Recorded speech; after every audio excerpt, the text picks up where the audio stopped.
welcome my special guest, Mann J. How's it going? Everything cool, you know what I'm saying? Okay. Can't complain. I see you with your hater blockers on. Period. So tell them a little bit about you. I actually met Mann J through my friend Prezi, which also does a lot of things in the industry, but that's how I met him. We just did Hype Jam together. It was live, right? Y'all stay tuned for the next Hype Jam too. Make sure that y'all follow us on Instagram, which we'll drop our Instagrams later. But make sure that y'all stay tuned because we're going to have another Hype Jam.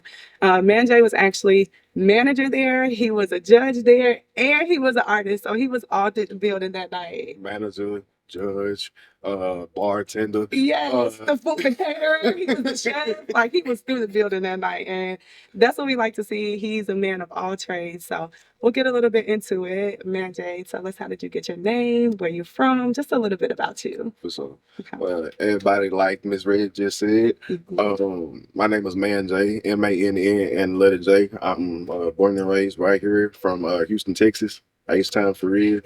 And how I got my name is actually an acronym.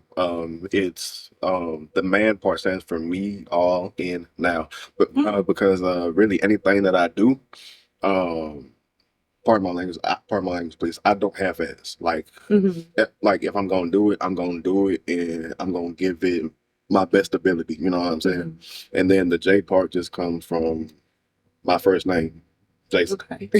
Got it. Okay. And yeah, we're not censored. Say how you feel. For sure. You can say how you feel here. So I know you got a new project coming out. It actually dropped today, right? Yes, Period. Origin story, Born Center. Okay. 14 songs, 43 minutes, just of me, just like my life, what I do, my experiences, my feelings. You know what I'm saying? As all my music is, it's just me. And then at Hype Jam, didn't you perform one of them? I did. Did you perform one of the Yeah, songs? Okay. I did Ain't Yours Yeah. and That Two was Shots. that song was so that song was hard. I liked it that. I definitely liked it that. I know it's gonna be hard. I'm definitely make sure that I download it and support, of course. So appreciate you. So as far as like making music, you just dropped your new project today. How does that work as far as like the concept? How does it work with like making your music, just making sure that it's fun and it's relatable? How do you shape your music? Um, I really just shape my music around my life. You know what I'm saying? Really, whatever I experience in a particular day. If I have the time to, when I get home or late at night, or when I get to the studio late night and I'm playing beats, I really play beats firstly off of how I'm feeling, what I just experienced, what I just went through. If it's like 2, 3 o'clock in the morning, I just left out the club with the guys. You know what I'm saying? It's gonna be hype. It's gonna be turned. You know what I'm saying? Or if I just got into it with somebody, then that's when you're gonna get into like that real gutter, that real trap sound. And then I just start writing how I feel. You know what I'm saying? I start with the hook, then construct the verses based off the hook, and Okay. I just go from there and just go in the booth. That's what I was gonna ask you next. Like, how do you know when the song is finished? Like, how do you know you like this the one, this it? I'm not cutting it no more. I'm not taking no more tracks. Like, I'm not recording no more. How you know when you're done? I run out of beat. I just ride the beat all the way. Okay, I like that. Okay, cool. So, if you could create like a dream collaboration, it could be with anyone. It could be with somebody alive, someone who's dead. Who would it be and why? Ooh, that's a great question because this is something that I get asked a lot, but I don't really think about. Uh, Me personally, I really don't have any quote unquote dream collabs because like a dream collab for me in my head would kind of be to force something to happen or like really push for something to happen, and I don't like to do that. I don't even do that when I make music. Like a lot of artists be trying to make like a certain type of song for, let's say, radio, or they be trying to make something for the club, or they be trying to make something for whatever. I don't ever do that. I just whatever situation I'm in, I just let it flow. You know what I'm saying? So if me and an artist end up working together, big, my level, small, whatever. That's because the situation just allowed it to happen, and I just went with it. Right. Okay. I feel that. Because the best stuff comes from just letting life happening organically. Right. Okay. What's one of your favorite songs on your new project? Ooh, I got a couple. Yeah. Ooh. Top 3. Top three. Give me top three. All right, top three. No particular order. No particular. Ain't yours for sure. Because ain't yours go crazy. That was hard. Whenever I'm performing. Ain't yours go crazy. You even had the I had the old folks. They was in there. I had the old folk, and I was surprised too. I was like, oh, y'all like this? This ain't too graphic for y'all? Cool. They was feeling that. I'm like, okay, y'all make sure y'all definitely check that out. That was my song too. I fucks with that for sure. For sure. Okay, second one. Second one. It's another song on the tape called On My Face. Okay. That's one still on my face. Yeah. Yeah. Oh, you remember that journey too? Yeah. It was memorable. Your songs were memorable for sure. Like I fucked with it. Yeah, for sure. Okay, and then your third one. Third one. I know that everybody who really been following me is probably expecting me to say 10 shots right now. Don't get me wrong, 10 shots is one of my favorites too, but it's not top three. Okay. Number three, I would probably have to say Hell Yeah. Hell Yeah. Yeah, Okay. there's another song in there called Hell Yeah. It's real. Okay. It's real just like getting money, like hustling, like really just like, hey, if you living your life, if you're doing what you know you're supposed to be doing, you're really popping it right now, say, hell yeah. Okay. Yeah. I like music that make me feel good. Turn me up. Turn me up. And that's one thing that in general this project does is gonna turn you up the whole time, you know what I'm saying? Because once again, I really don't set out to do this, but it just ends up like this. People tell me that I make two types of songs. It's either motivational music or party, club. Yeah. Okay. I get that vibe from you. You like real cool, calm, laid back, but I know you be turned too at the same time. No, for sure. That's definitely. So how did you get into like being an artist? How did you get, so do you only rap or do you sing? Do you do other things? Okay. Rap, sing, write, produce. Okay, so how did you get into that? How did you get into music and then you manage as well? So how did it turn from, how did that switch happen? For sure, I got you. First off, me making music started young. Like I've just always been like, not just drawn to music, but drawn to the arts, drawn to performing in general. I started penning, I started writing when I was like 9. Wow. And then from there, I had joined like little groups, you know what I'm saying? Little groups throughout like middle school and high school, and we would just have these ciphers and freestyle sessions. And people would always tell me that my stuff would be either the hardest or among the hardest, you know what I'm saying? So one day, I think I was like 16, 17, the wheels just got turning in my head. I'm like, hey, let me go to the studio and some stuff that I done had wrote down and stuff. And from there, it just grew because I never stopped. I never quit. I never, you know what I'm saying? I just kept rolling with it until it became what it is now. And then on the managerial side, how that happened was, I had told myself that I always wanted to either work with or run my own label for real. And I guess on that side, it just comes with, if I have a dream, if I have a vision, I'm gonna make it happen. You know what I'm saying? I'm gonna do that. And with me running, like, well, let me put it like this: if you're an artist for real and you're really doing what you're supposed to, you are your own business. So on the managerial side, on the business side, I started learning the business from myself. So when I get into contract situation and whatever the case may be with other entities, I don't screw myself over. Right, that makes sense. And then when other artists come along, like for example, right now you saw Rafe Sharp. He performed that. Nice.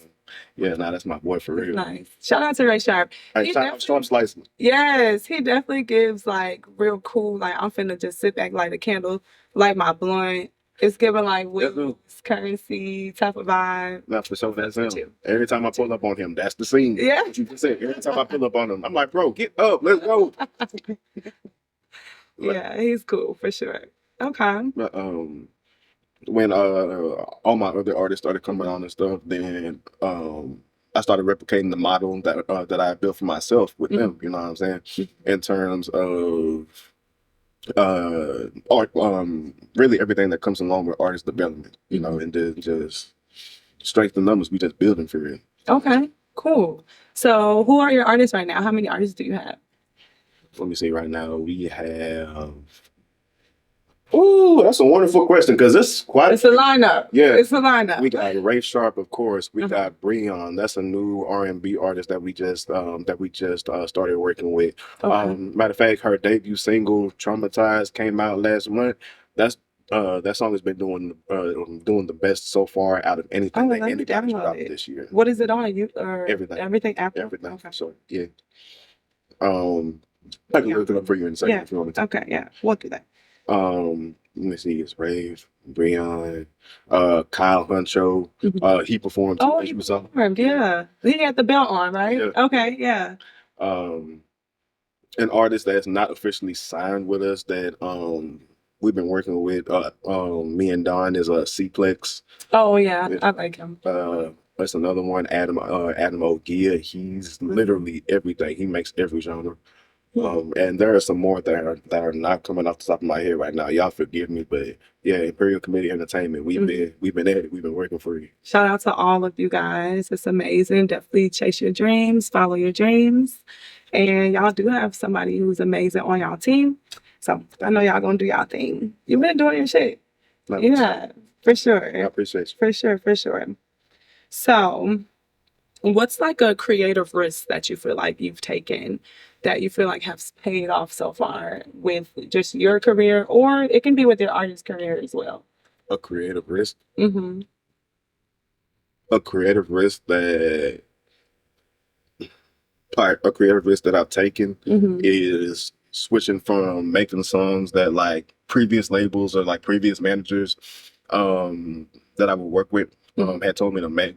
Had told me to make to really just doing what I feel. You know what I'm saying? And you already know that whenever you present yourself, putting yourself on display for everybody to see, you don't really know if they're gonna gravitate towards you. You don't know if they're gonna like you. So when I first switched to that, I wasn't really knowing what to expect. But as time is going on, as you can see, right, you're doing your shit. Yeah, because that could be hard though. I know that can be hard. Just trying to be yourself and still listen to, what everything that everybody's telling you or your team is telling you.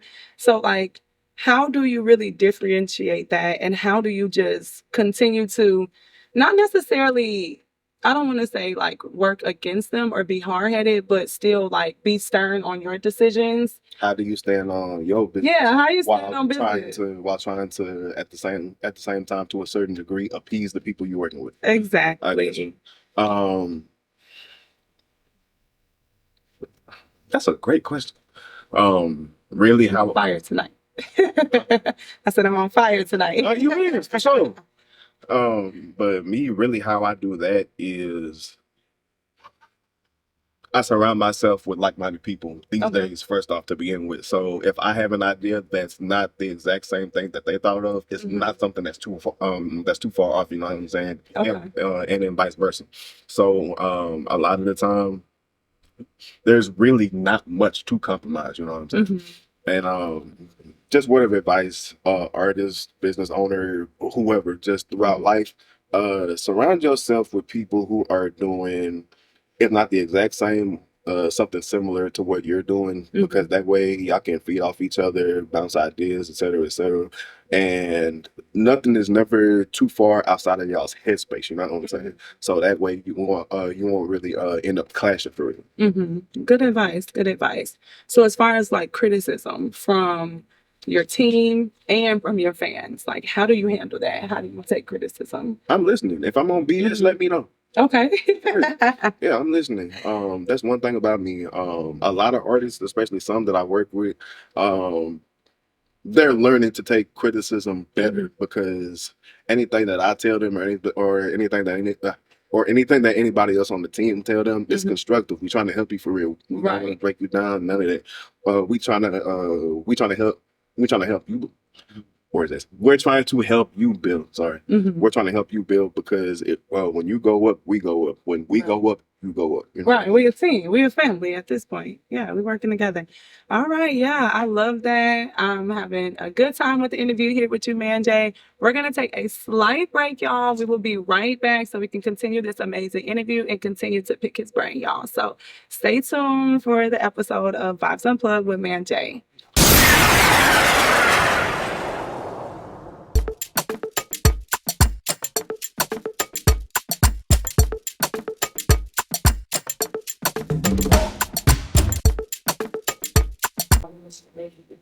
All right, y'all. We are back for the second half of our episode of Vibes Unplugged with your favorite host, Lalal Red, and artist and manager here, Mann J. So we're going to hop straight back into it. Before we left, we were just talking about being an artist and just like navigating through the industry. We're going to switch over a little bit and talk more about the manager side because I know that's something that you're really big into as well. So we talked a little bit about your artist. What's one of the biggest challenges of managing an artist that people don't really get to see behind the scenes? For me, I would say that one of the biggest challenges that I've run into with managing other artists and working with other artists is uh, getting them to break out of that shell. You know what I'm saying? That initial shell, because like I said, when I first switched from making music that everybody else was telling me to make to doing what I wanted to do for real. It's really just getting them to put themselves on display. You know what I'm saying? Okay, that makes sense. Yeah. So how do you balance protecting your artist's like creative vision while also making like the business decisions? Um, Really, working with me, you can do whatever you want. I'm not gonna Okay. stifle you. I'm not gonna try to drive you in another direction. If you tell me you want to do something and this is how you want to do it, I might try to insert my little 2 cents. Um, hey, instead of doing this, add this or da da da, or trying to be like, you know what I'm saying? Okay. Because at the end of the day, there's an audience for everybody. When you get down to the marketing side, it's just literally finding that audience and then targeting and retargeting and shoving them, shoving you into their face, into their city. Right. Okay. So you do like a lot of like helping your artists just be out of the box, but still be themselves. And you give them a lot of like creative independence. Most definitely, Okay. because at the end of the day, you do not have to work with me. You can go anywhere you want to, and I want you to be comfortable where you at. You know what I'm saying? Like, if that's what you want to do, let's rock out. Let's just figure out a smart way to do it. Okay. So you have rappers, singers, and then producers. Okay. So do your artists, it's like R&B? Do you have any country singers? Do you have any like indie? I got one country singer that I'm trying to get to come over because he's hard. He is so dope. I need him over here for sure. Yeah. What's his name? His name is Rory. Okay. Rory. Nice. I think I've seen him on Instagram before. You might have. I think I have. Okay. So what's been one of the most pivotal moments in your artist career and how did you navigate that? One of the most pivotal moments I would say in recent memory has come from Rafe Sharp. Okay. Because Rafe just dropped his debut EP, 9 songs. I want to say like 2-3 weeks ago at this point. And right before that tape dropped, he had generated some headwind, created a little bit of buzz, you know what I'm saying? And he was trying to balance that with some pressures that were going on in his life at that point. Okay. At that time, it was really just how getting him to create a balance for himself, without derailing himself, if that makes any sense. Yeah, that makes a lot of sense. Yeah. Okay. With me and him, it was really just having just like bro to bro conversations for real. And hey, bro, I know you're going through it right now, but do this, that, and we'll get back to this when we get back to it. You'll be fine. You know what I'm saying? And right now, his project is doing great, better than what we anticipated. That's what's up. Right now. That's what's up. Yeah, you are Ray Sharp. I fucks with you for sure. So how do you prepare an artist for like pressures of fame and just like being in the industry, like industry politics? How do you prepare them for that? As situations arise, I just tell them what it is. I don't BS it. I don't sugarcoat it. None of that. With me working in the industry as long as I have at this point, don't get me wrong, new stuff arises every day because the industry changes every day. Um, but I do have a general knowledge of a lot of stuff that goes on, and when one thing happens, I can kind of predict what's going to happen next. You know what I'm saying? So I can sit down with them and create a plan that they're comfortable with to navigate through whatever's happening now, by being able to anticipate probably what's going to happen next. Okay, yeah, I love that. And shout out to my team. I just want to tell y'all that I appreciate y'all for trusting me for real. You know what I'm saying? Because to dive into something that you know little to nothing about and trust the word, trust the strength of another person, literally just off of words and actions, that take a lot. So shout out to you. For real, it do. It's a lot of trust, for sure. A lot of trust and a lot of loyalty. Because I know, like with the music industry, it's so many snakes. Slimy. That's the industry, period. With modeling, any of that, like music, acting, whatever. It's a lot going on in the industry. So yeah, it's great that y'all found somebody that y'all can trust, somebody that's really out here working too, like helping y'all get to the next level. Because there's a lot of managers and people out here that are not doing that. Oh, cause she see me.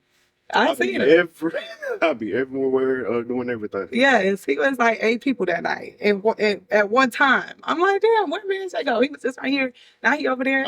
He's serving drinks. I done went to the front because security done had an issue out of people and still came back to judge though. I'm like, this nigga.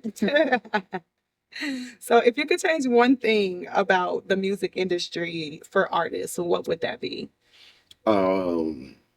I would say fairer compensation rates and fairer compensation practices. I'm not going to say too much because that is a very touchy topic right now with all the changes that are being made when it comes to that.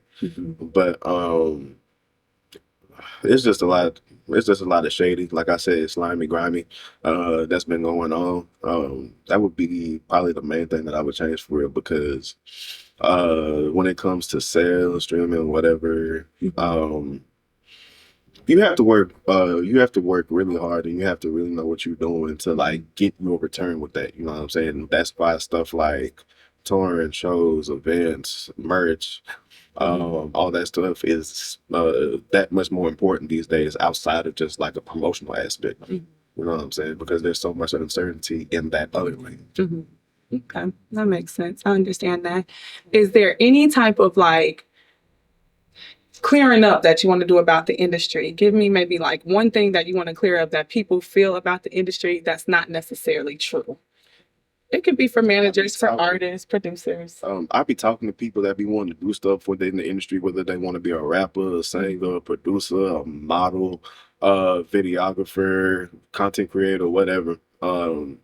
They see the glitz, they see the glamour, they see all these fun things that we get to do, and they think that that's all it and they think that that's all it is. Nah, it's a lot of work, it's a lot of grind, a lot of building yourself up, a lot of building your team up, because you cannot do this without a team. Stop letting them people tell you that you can DIY it completely by yourself. You cannot. You need like I said earlier, like-minded individuals around you to help you.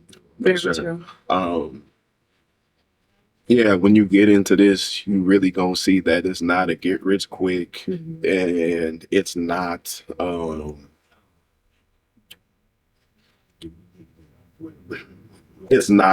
fun and games for real. You know what I'm saying? Like this is real work at times. Yeah, for sure. It's nice once you get that bag up. No, but you definitely got to put the work behind it. That's anything though, too. Oh, and then that's another thing. A lot of people be trying to jump into this with little to no money, marketing budget. I'm talking about music in specific. This is expensive. Get your bag up before you try to do this, bro. For real. For real, you gotta look the part, act the part, be the part. So yeah, you definitely need a bag. And then back though, you gotta pay for the behind the scenes stuff. Right. Marketing, your marketing team, your promotionals, and all that stuff. Because like whatever the manager puts in the artist has to pay that back, basically, right? Yeah. Yeah. Right. Okay. If you're doing it on a level like that, if you're doing it on a scale like that, but me, what I'm doing right now is whatever my artists are bringing to me, I'm trying to match it. You know what I'm saying? Nice. And then go in 50-50, basically partnership, and then when the money come in. Y'all heard that? Y'all heard that? So do you have any advice for any artist or anyone that's trying to get into the music scene? Any steps on what they should do just to get themselves out there? Any just tips or gems that you can go ahead and give out? If you're trying to get into it, firstly, practice, rehearse what you really want to do. Whether it's recording, like going to practice, rehearse before you go into the studio, or especially before a show, practice your stage mannerisms, practice your movements. If you have choreography, definitely practice that, and really just get comfortable with everything that you're doing. So when it comes time to actually create or perform, that's the easy part. You can really have fun with it, because when you really get into like the other side, like the business side, like really handling you and whatever your team might have going on, that's the hard part that make a lot of people quit. But because now they're trying to adjust themselves, get themselves comfortable to what they're doing, and then all this other BS on the side. You know what I'm saying? That's really why a lot of people end up quitting. But if you get comfortable with yourself and what you're doing first, and you really start having fun, once all the other stuff comes, you just gonna deal with it. You know what I'm saying? Okay. So you feel like marketing should be the first thing, like you put your money into after making the music, like after the studio? Absolutely. Okay. Because I've seen people spend bands making a song and shooting a video, and then when it came time to release it, they had no budget left to work with to actually put it in front of people. You know what I'm saying? Okay. That makes sense. Okay. How about like, what do you feel about names? Like, do the name really matter? Like, do your rap name really? Some people be having the craziest fucking names. I be like, what the hell? Does it matter? Like you just said, people be having the craziest names, and the name doesn't matter until you make the name matter. You can come out tomorrow and your name is MC Doodoo Brown. Right. That name means nothing until you make it mean something. That name means nothing until you make people care. You know what I'm saying? Do you have any like places out here where artists can go like navigate and network, or any like venue places, or maybe like peer space, or those spaces that they can go to create and get their creativity out there? Look, I can't talk today, y'all. Number one, here where we at, AfroVibes. Period. You know what I'm saying? Pull up on the good people over here. Try to work out something with them. They're awesome. They're amazing. They're really supportive here, and they really gonna guide you, walk you through it. Yeah. My partners in the Houston Heights, One Sound Vibe Connections, One Sound Vibe Studios. They're great over there too. They have full service, literally anything that you need: production, pre, post, mix and mastering, songwriting, label deals, everything. Shout out Lafayette, shout out 90. They're really great with helping artists, especially the indies too. Come tap in with me. You know what I'm saying? For sure. Make sure, I've been saying that this whole episode. Make sure y'all tap in with Mann J for whatever you need here in Houston. Yeah. The man even cook. Okay. And if I can't do it, or I don't know how to do it, I can definitely point you to somebody that does. For sure. Yeah, we definitely plugged in the industry. So y'all make sure that y'all follow him. Drop your Instagram. I don't think we did that yet. Oh, yeah. Make sure you drop that. Y'all follow me on IG @_MANN and the letter J. Twitter, X, whatever you want to call it, it's the same. It's the same thing. And follow me on TikTok @JoeTrill. That's JoeTrill. And then where can they hear your music? Like, where can they download your music? Is it the same, Mann J? Yeah, same thing. Okay. Mann J, MANN and the letter J. And everywhere, every platform: Apple, Spotify, Deezer, Tidal, YouTube Music, whatever you want. Okay, period. Whatever you want, he on. Yeah. So make sure y'all tap in with my boy, Mann J. So that is a wrap. And go stream that new tape that dropped today, Origin Story, Born Sunday. Period. Make sure y'all go stream that on all platforms. It dropped today. So make sure y'all go run it up for him. And doing good already. what's the word? Exceeding. I don't know why I couldn't think of that. Yeah. Exceeding my expectations already. So appreciate y'all. Period. Period. We love to hear it. Make sure y'all tap in. That is a wrap for us today, y'all. We are done with the episode with Mann J. Make sure y'all follow him on all platforms. Make sure y'all follow his Instagram and make sure y'all go tune into his music. And make sure y'all come back for another episode of Vibes Unplugged with your favorite host, Lalal Red.